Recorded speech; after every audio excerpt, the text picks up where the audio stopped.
welcome in to Dynasty by Design. I'm your host, Matty Big Chest, and today we are diving deep and going into Devy. We found ourselves in the murks, the mucks of Dynasty, and this is one of my favorite departments, and it's Devy because it includes college football. And today I have a wonderful brain to pick, and his name is Shane P. Hollum. Shane, let us know what you're working on, where people can find you from. Yeah, look, I appreciate you having me on, man. I mean, it's always fun to talk Devy, introduce people to it. I write over at fakepigskin.com. I write about whatever really comes to my mind, releasing mock drafts and talking, college players, prospects, a lot of that stuff, I'll write about over there. I am a co-host of the Devy Marketplace with Kane Fassell. So we talk all things Devy every week. We just recorded last night a killer, round one of the NFL draft mock draft with a bunch of high profile guys in the industry that focus on draft stuff more than even the fantasy stuff. So that's fun. And then I write over at SteelCityInsider.net for 24/7, the Steelers site, kind of their draft outlook and positions they could look at and players they could look at. So, this is kind of prime time for me as we get into draft season and, prime time to start thinking about Devy leagues too. And that's what I love doing. Yeah, and speaking about Devy leagues, what are Devy leagues? Yeah, so Devy leagues, Devy stands for developmental. Like the D League in basketball or minor league in baseball, Devy league is kind of that minor league for football. And they differ pretty wildly, but the gist is that, you have your dynasty fantasy football league, which we all have, and you add on a component of drafting college players, or players in college, right? And so then when those players go to the NFL, they'll move up to your roster, your dynasty roster, and you have those players. And so it's a little bit unique. It's something that's growing.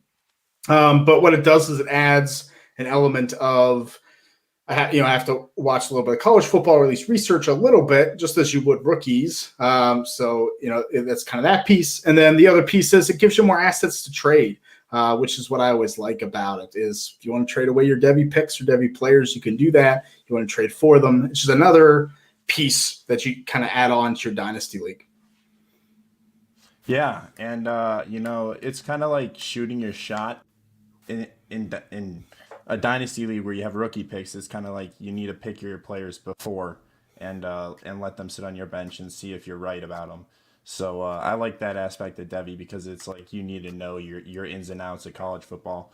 So I definitely love Devy leagues. I'm in about 5 Devy leagues right now, looking to expand this year. And a big question that people ask are, do Devy players score points?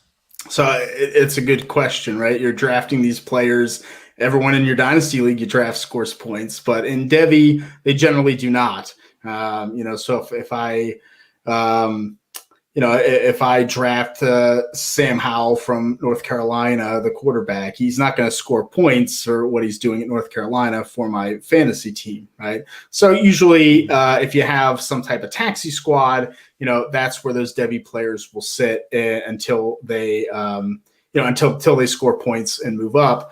Now, Devy, like I said, there's a ton of different Devy formats, and one that's starting to grow in popularity is what's abbreviated as a C2C league, or a campus to Canton league, where you kind of play 2 leagues at once. You play your NFL normal dynasty, and you play a college fantasy football, which is fairly difficult to play. There's a lot more that goes into it, but then those players move up from the college side to your NFL side. So you kind of have a pipeline straight to your NFL dynasty team. So, that's something that's kind of new.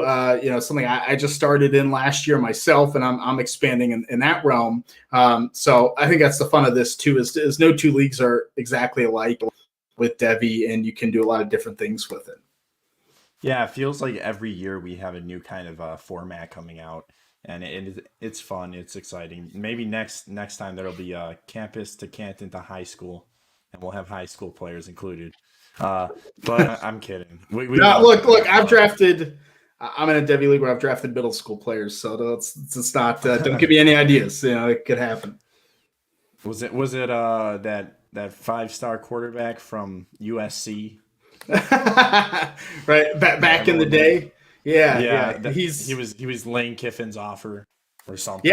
and I think he might be on an NFL roster. And he didn't play quarterback. He ended up playing a different position, but so look, there's some players out there. I didn't go quite that far, but it's interesting, and that's what I said. Like every league, it's fun. Like you don't have to know high school players. You can play. You don't even have to know that many college players to play Devy.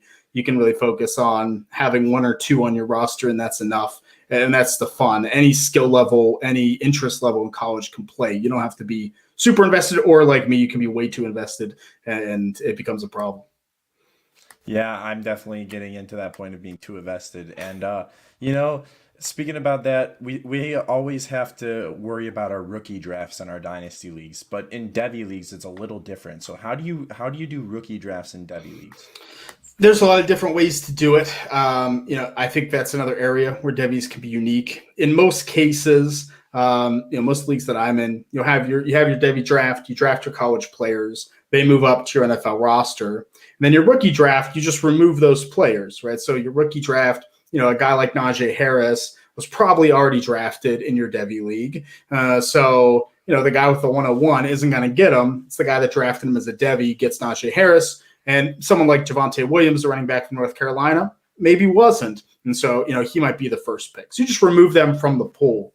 But like I said, there's a number of ways to play, which is fun. You can customize it to what you want.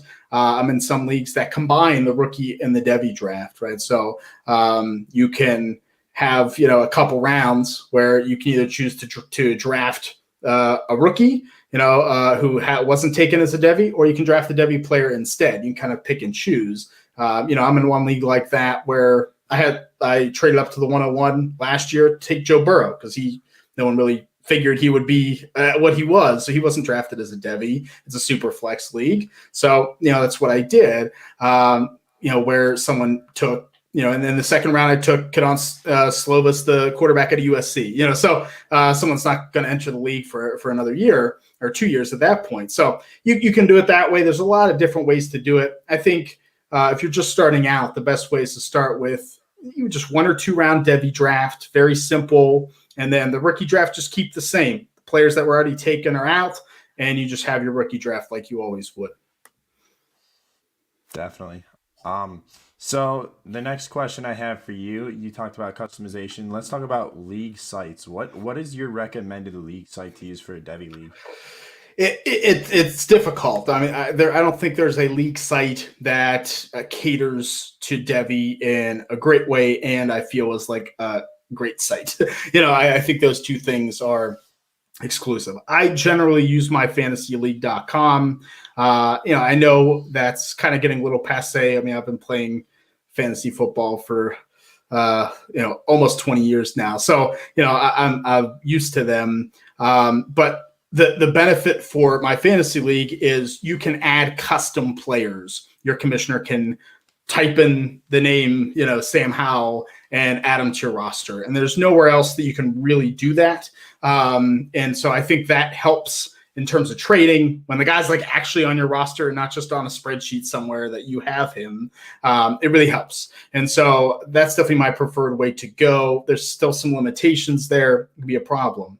I think it's something sites really should capitalize on if they can. There's some legality questions with college players and how to include them. In campus to Canton leagues that I talked about before, the league, college fantasy football is generally only on one site, is fantrax.com. And so that is a site where you could easily run both leagues well, your college side and Devy side, or just the Devy league, because they have the college players in there.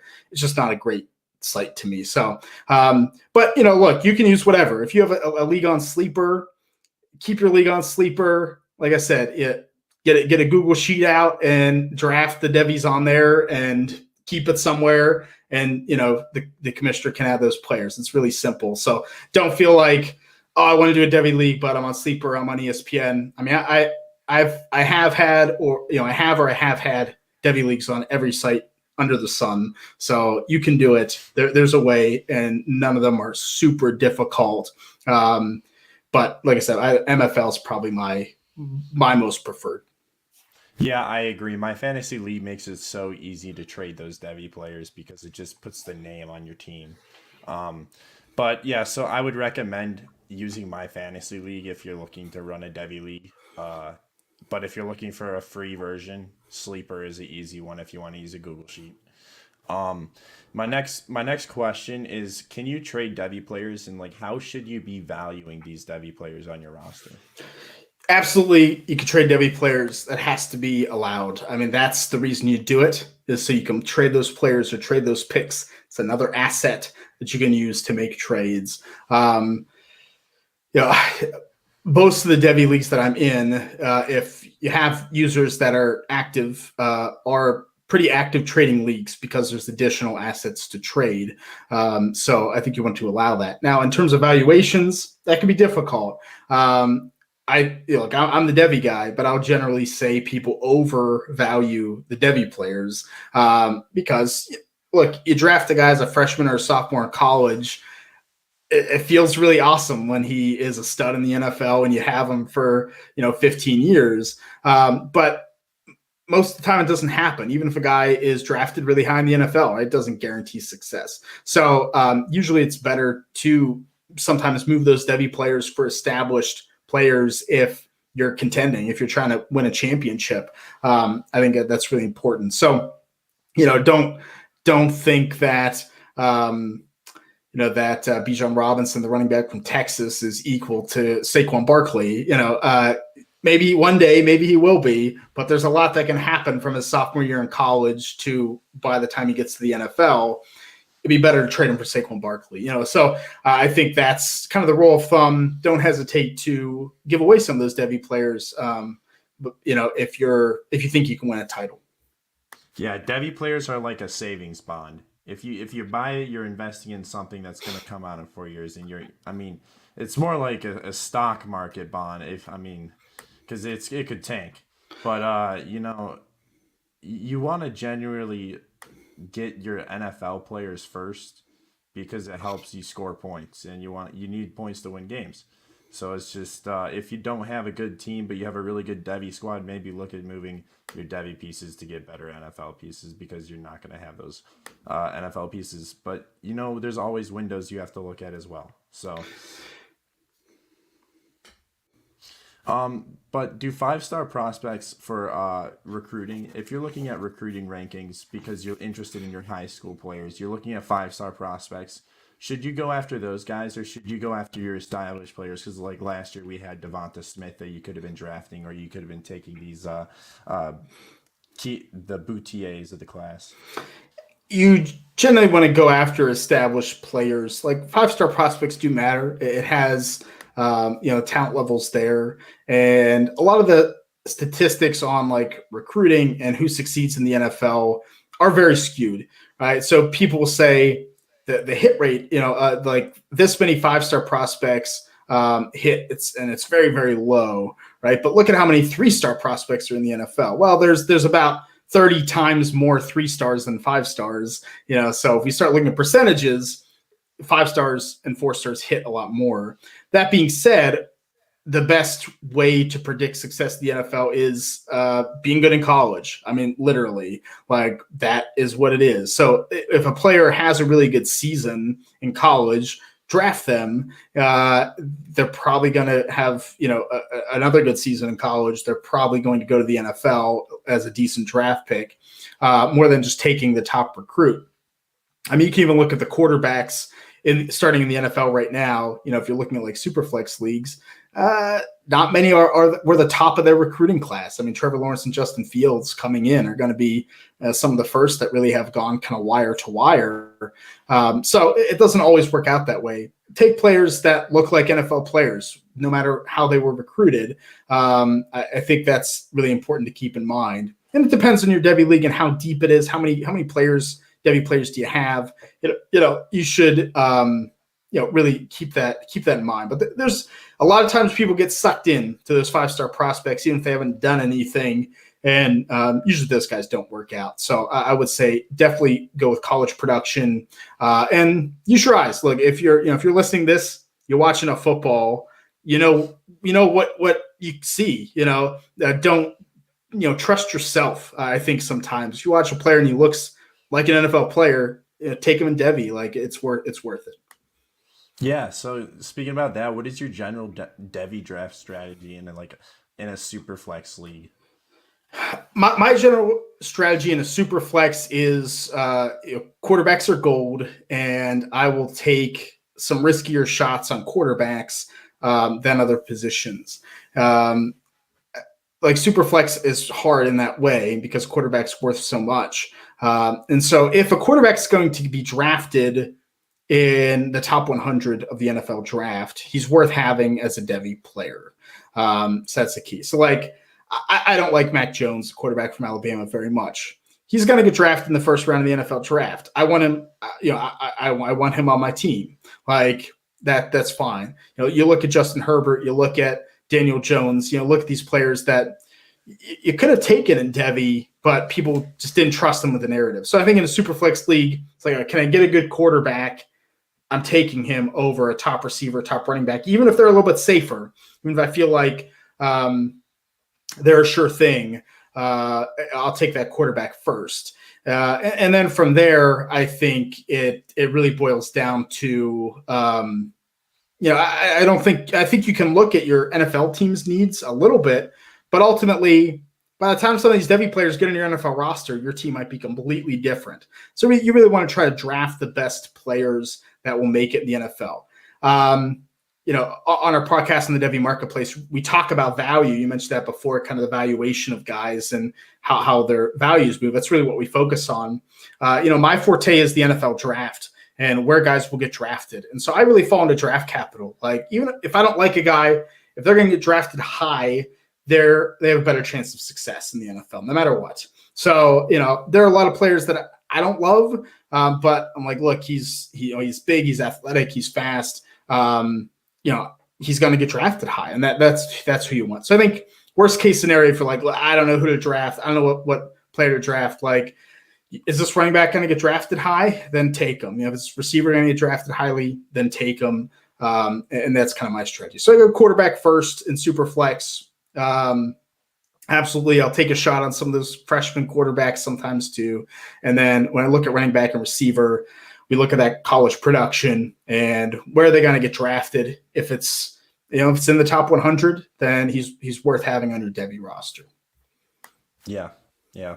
And, my general strategy is to double tap quarterback in super flex leagues, but in a one quarterback league, you want to get your running backs and you want to get them early. So what do you think? What do you think about being commissioners for Devy leagues? Do you think that's a lot of work? Do you think someone else should do it?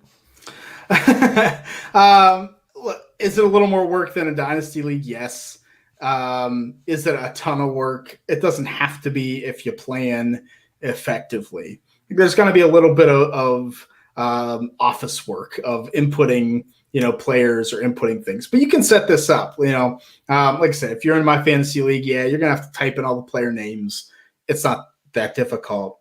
If you're using a Google Sheet, you can literally set those up very easily to compile for you and have everyone type in their own players' names. And it really doesn't take that much work, other than moving those players up and adding them to a roster. So honestly, it's not that much different from any dynasty league. You're going to go through the same processes. And so, unless it gets a little more, you go a little more in depth or detailed, it could take a little bit more if you combine a Devy and a rookie draft, maybe. But honestly, don't be intimidated by the work. If you run a league and this is something that's interesting to you, bring it up. It's not going to kill you. I promise you that.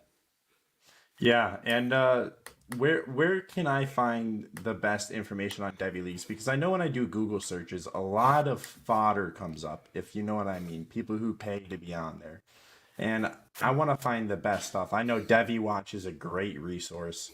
What else is there? I mean, Devy Watch is a good resource. I think we've seen some, some sites really start to branch out into that a little bit. I know, Sports Illustrated's branching out a little bit into that.